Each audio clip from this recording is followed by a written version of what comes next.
Hi అండి, నేను ఈరోజు మీకోసము లేటెస్ట్ ట్రెండింగ్ అయినటువంటి బ్లౌజ్ హ్యాంగింగ్స్ చూపించాలనుకుంటున్నాను. సింపుల్ అండి.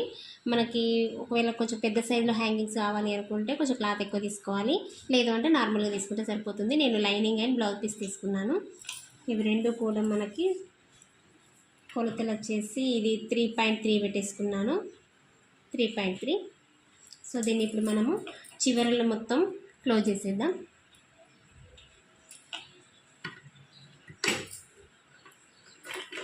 ఒక పాదం ఇంచుతోనే తేడా ఉండాలండి.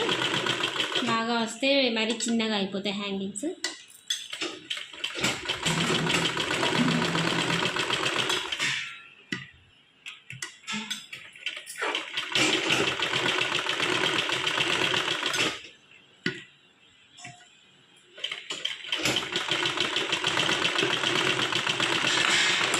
ఇలా చివర్లో యాడ్ చేసిన తర్వాత మిడిల్లో చిన్నగా హోల్ పెట్టేసుకుందాము.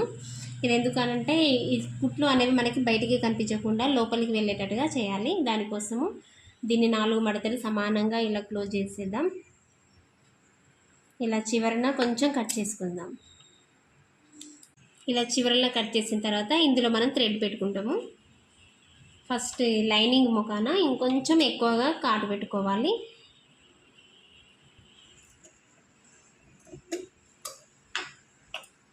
ఓన్లీ లైనింగ్నే కట్ చేయాలి. ఇందులో నుంచి వెళ్ళి మెయిన్ ఫ్యాబ్రిక్ని తీసేయాలి బయటికి. ఇలా తీస్తే మనకి కుట్టు వేసుకున్నాం కదా ఇందాక చివరలు, అవన్నీ క్లోజ్ అయిపోతాయి, లోపలికి వెళ్ళిపోతాయి. ఇలా రివర్స్ తీసిన తర్వాత మనకి సైడ్లన్నీ క్లోజ్ అయిపోయాయి కదా. ఈ కొనలు మనకి షార్ప్గా రావడం కోసం ఇందులో చిన్న సూదిని కానీ టెస్టర్ని కానీ పెట్టి ఈ కొనలు మొత్తం బయటికి వచ్చేలా ఇలా ప్రెస్ చేయాలి.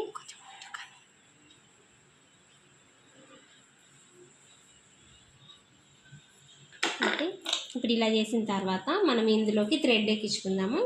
ఇది రివర్స్ అండి లైనింగ్, ఇది మెయిన్ ఫ్యాబ్రిక్. ఇందులో నుంచి పెట్టాలి ఇలా. ఓకే, మిడిల్ నుండి ఇలా థ్రెడ్ని తీసుకున్న తర్వాత దీన్ని మనము ఇలా మిడిల్లోకి మలుద్దాము.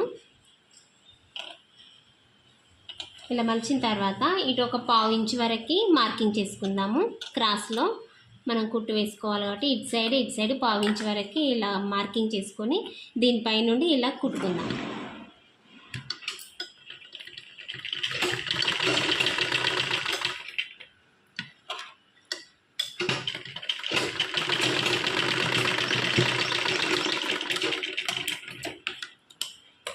అలాగే మళ్ళీ మిడిల్లోకి ఇలా మలుచుకోవాలి. సేమ్ ఇటు సైడ్ కూడా 1/2 ఇంచు మార్కింగ్ చేసుకొని క్రాస్లో కుట్టుకోవాలి.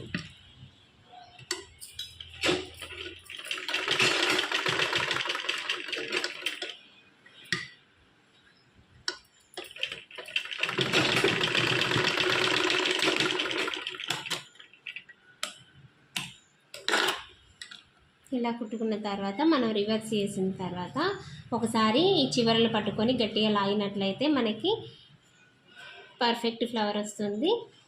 ఇలా ఈ విధంగా బ్లౌజ్ హ్యాంగింగ్స్ ఈజీగా రెడీ చేసుకోవచ్చు.